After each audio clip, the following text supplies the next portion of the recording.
안녕하세요. 잡시광입니다. 지난 8월 26일 중국 군용기가 일본 영공을 처음으로 침범했습니다. 비슷한 시각 한중일 방공식별구역이 중첩되는 이어도 인근 상공에도 중국 군용기가 진입했습니다.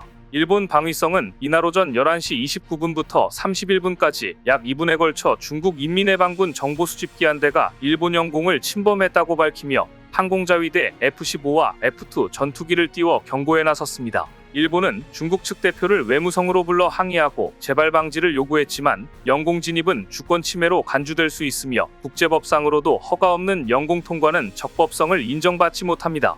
그런데 같은 날 오전 중국 군용기 일대가 제주남방 이어도 인근 해상의 카디지에 진입해 한국 공군의 전투기도 대응 출격해야 했습니다. 우리군 합동참모본부에 따르면 중국 군용기는 두 차례에 걸쳐 40분가량 카디지에 진입했다가 빠져나갔습니다. 그리고는 통상적인 군사활동이라는 말만 했습니다.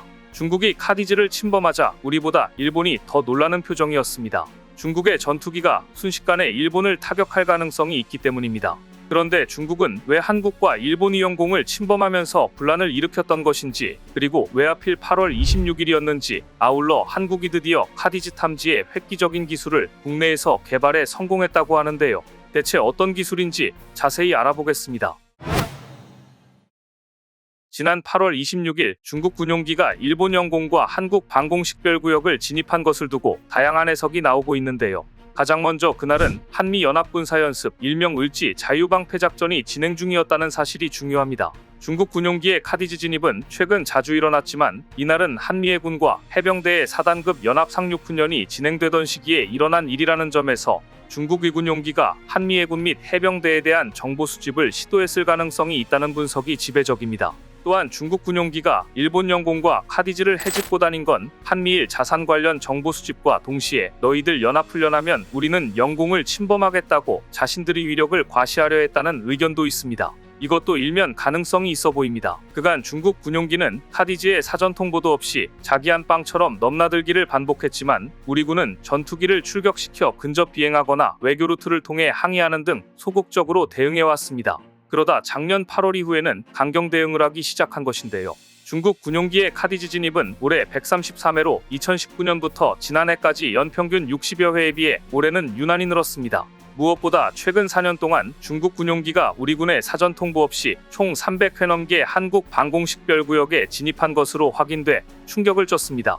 중국 군용기는 지난 2020년부터 2023년까지 총 330여 회에 걸쳐 사전정보 공유 없이 카디지에 진입했고 2023년 130여 회로 특히 늘어났습니다. 이는 연평균 82.5회에 해당하는 수치인데요. 같은 기간 러시아 군용기 역시 사전 통보 없이 총 50여 회 진입한 것으로 나타났습니다. 이러니 한국은 과거에는 중국 군용기가 카디지로 넘어오면 경고 등 수세적 대응을 했지만 더 이상 용납하기 힘든 수준에 달하자 우리 군용기도 중국 군용기가 카디지에 진입한 동일한 거리만큼 차디지로 넘어가고 있습니다.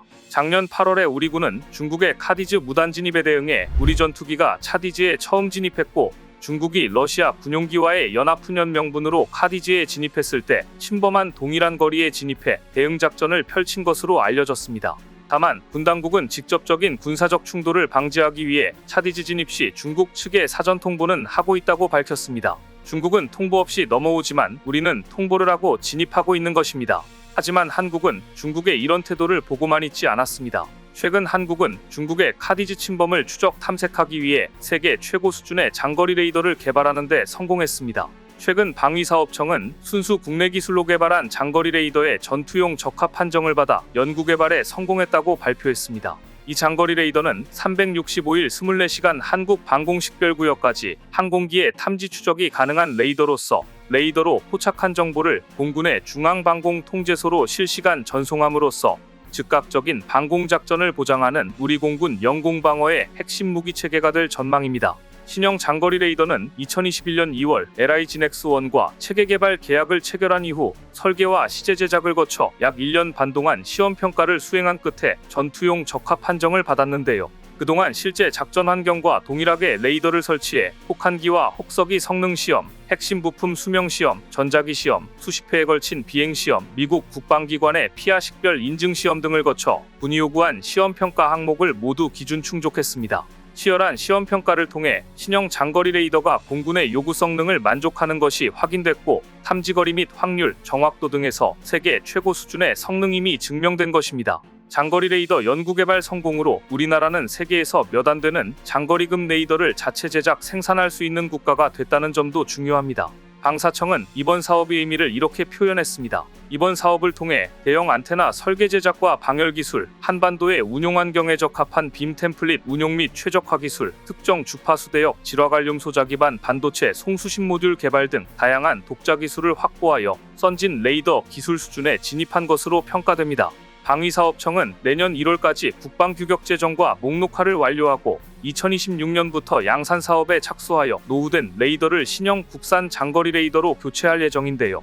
이번 장거리 레이더 개발 성공은 우리 군의 방공작전 전력 향상은 물론 함정, 항공기, 유도무기의 핵심 성능을 담당하는 국내 레이더 기술의 도약을 의미하는 것으로 장기적으로는 장거리 레이더가 K방산 성공을 이어나갈 또 하나의 무기체계가 될 것으로 기대되고 있습니다. 그리고 이제 레이더로 탐지했으니 실제 요격도 가능한 미사일 개발을 진행 중입니다. 요격고도 역시 2배 이상 늘렸습니다. 요격고도 1.5배 증가, 100km 이내 미사일 격추 가능 대상업체 선정 후 장거리 지대공 유도무기 성능 개량 시제 개발업체를 선정하는 체계 개발 공고가 나자 LIG 넥스원, 하나시스템, 하나에어로스페이스 등 국내 방산 3사가 입찰에 적극 참여했습니다. 이번 사업은 기존 LSAM보다 요격고도가 상향된 고고도 요격탄을 국방과학연구소 주관, 국내 연구개발로 확보하는 사업입니다.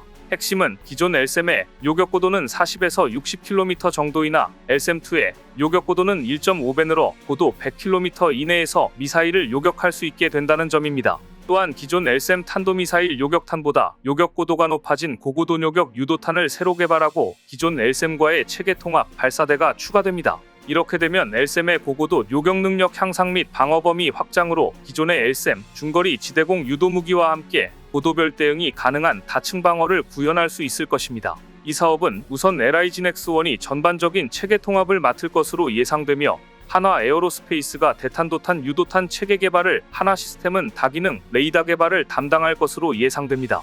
기존 LSAM 유도탄의 경우 금속재 연소관을 사용했지만 LSAM2 유도탄은 지난 22년 10월부터 진행된 추진체 일체형 고성능 복합재 추진기관 개발 연구 과제를 통해 복합재 연소관으로 경량화된 고성능 이중 펄스 추진기관을 개발해 적용할 계획입니다.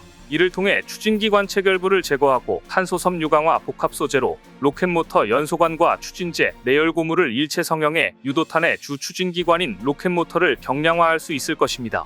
신형 장거리 레이더의 100km 이내에서 미사일을 요격할 수 있는 LSAM2까지 개발된다면 한국은 더욱 다층적인 구조로 방어와 공격을 할 수 있게 될 것입니다. 오늘 준비한 소식은 여기까지입니다. 댓글을 통한 여러분들의 많은 의견 기다리겠습니다. 시청해주셔서 감사합니다.